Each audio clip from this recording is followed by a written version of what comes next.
Hello everybody, कैसे हैं आप सब। आज हम आपकी हिंदी की पुस्तक बसंत का पाठ 14 का आगे का पाठ पढ़ेंगे। ओके, जिसका नाम है खान पान की बदलती तस्वीर। यह पाठ किसने लिखा है? प्रयाग शुक्ल जी ने। प्रयाग शुक्ल जी ने लिखा है यह। इसका पहला पार्ट आप पढ़ चुके हैं, जिसमें आपने क्या जाना कि खान पान की जो पहले थी वह परिस्थितियाँ अलग थीं, तस्वीर अलग थी, परंतु आज के समय में खान पान की तस्वीर बदलती जा रही है। पहले पारंपरिक चीज़ों, घर की बनी हुई चीज़ों पे ध्यान दिया जाता था, जिसमें कि आज फास्ट फूड यानी कि जो चीज़ें रेडीमेड होती हैं, तुरंत बन जाती हैं, उन चीज़ों पर ध्यान ज़्यादा दिया जाता है, और जिसकी वजह से खाने की जो क्वालिटी है वह गिर गई है। गुणवत्ता पर लोगों का ध्यान नहीं रहता है। किस चीज़ पर ध्यान रहता है? स्वाद। चलिए स्टार्ट करते हैं चैप्टर। तो इससे पहले का आप पढ़ चुके हैं, यहाँ से शुरू करते हैं। आज़ादी के बाद उद्योग धंधों, नौकरियों, तबादलों का जो एक नया विस्तार हुआ है, उसके कारण भी खान पान की चीज़ें एक प्रदेश से दूसरे प्रदेश में पहुँची हैं।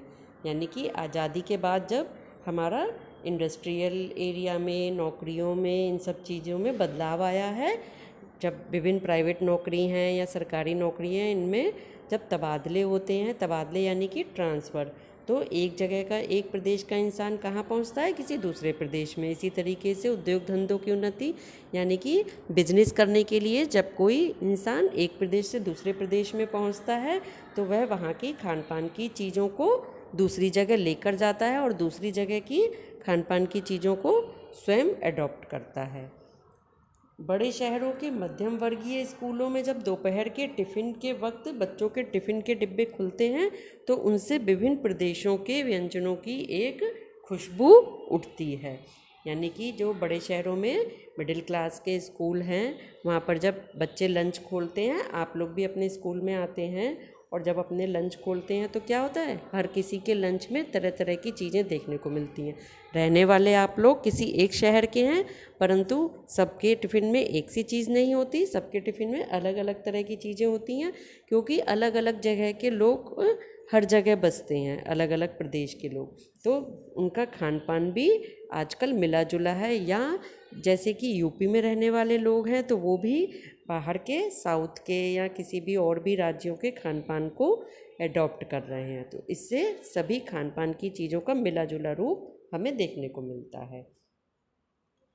हम खान पान से भी एक दूसरे को जानते हैं। इस दृष्टि से देखो तो खान पान की नई संस्कृति में हमें राष्ट्रीय एकता के लिए नए बीज भी मिल सकते हैं। हम एक दूसरे को किससे जानते हैं? खान पान के जरिए भी जानते हैं।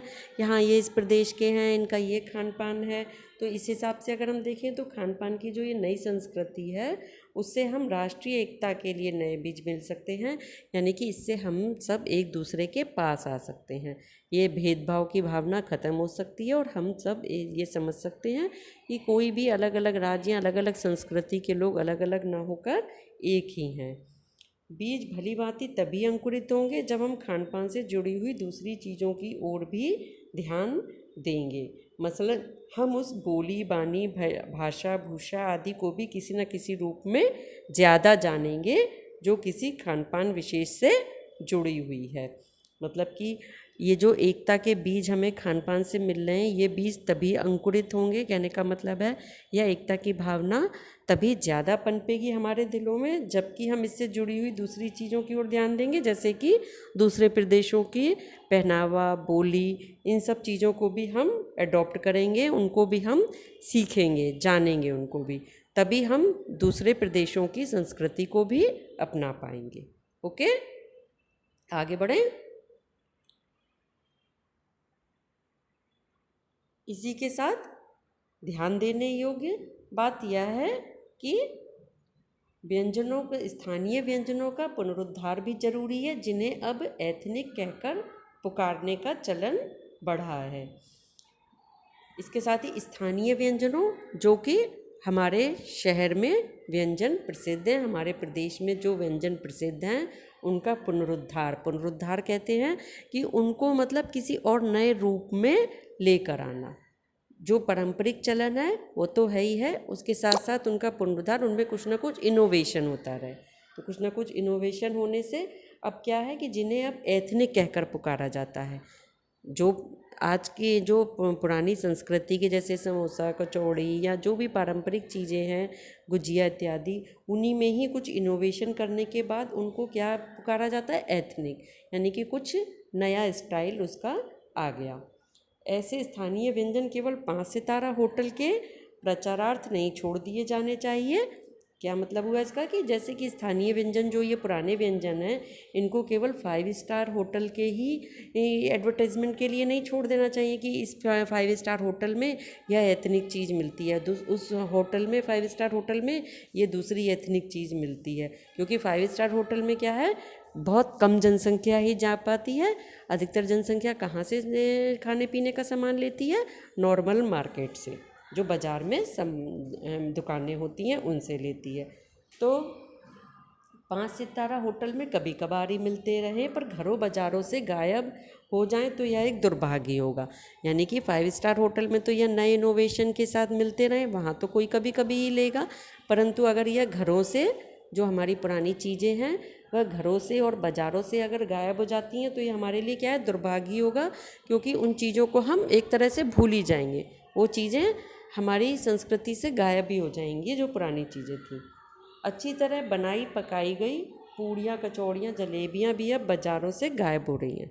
लेकिन जो पहले पूड़ी, कचौड़ी, जलेबी आज यहाँ पर उपलब्ध हैं, लेकिन जितनी पहले ये चलती थी जलेबी, पूड़ी, कचौड़ी, आज वो धीरे धीरे करके कम होती जा रही हैं बाज़ारों से। मौसमी सब्जियों से भरे हुए समोसे भी अब कहाँ मिलते हैं। पहले मौसमी सब्जियों से भरे हुए समोसे भी काफ़ी मिलते थे।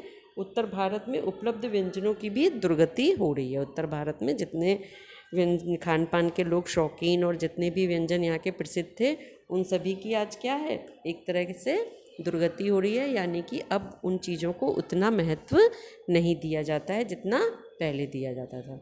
आज क्या है, दूसरी नई तरीके की चीज़ों की ओर ज़्यादा ध्यान दिया जा रहा है। ओके। अचरज नहीं कि पहले उत्तर भारत में जो चीज़ें गली मोहल्लों की दुकानों में आम हुआ करती थी, उन्हें अब खास दुकानों में तलाशा जाता है। इस बात में कोई आश्चर्य नहीं है कि जो चीज़ें पहले गली मोहल्लों की दुकानों में आम हुआ करती थी, मतलब हर जगह मिल जाती थी, हर गली मोहल्लों में, उन्हें अब हमें खास दुकानों पे तलाशना पड़ता है।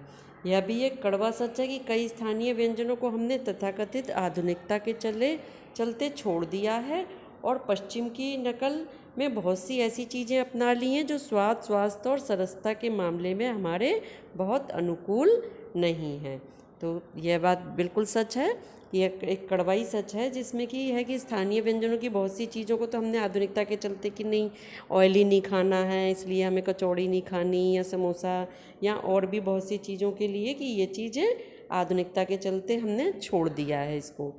और हमने जैसे लस्सी वगैरह है, इन चीज़ों को जो पुरानी फ़ायदेमंद चीज़ें थी, इन चीज़ों को छोड़ के हम आज किस पे आ गए हैं, कोल्ड ड्रिंक पे आ गए हैं। तो ऐसी बहुत सी चीज़ों को हमने छोड़कर आज ऐसी चीज़ें अपना ली हैं जो स्वाद, स्वास्थ्य और सरसता के मामले में हमारे बहुत अनुकूल नहीं है, जिनसे स्वास्थ्य पर भी बुरा प्रभाव पड़ता है। अब जो पहले है शरबत, स्क्वैश या तरह तरह के फलों के शरबत, जूस, ये सब ज़्यादा महत्वपूर्ण होते थे, परंतु उनकी जगह आज क्या है, कोल्ड ड्रिंक ने ले ली है।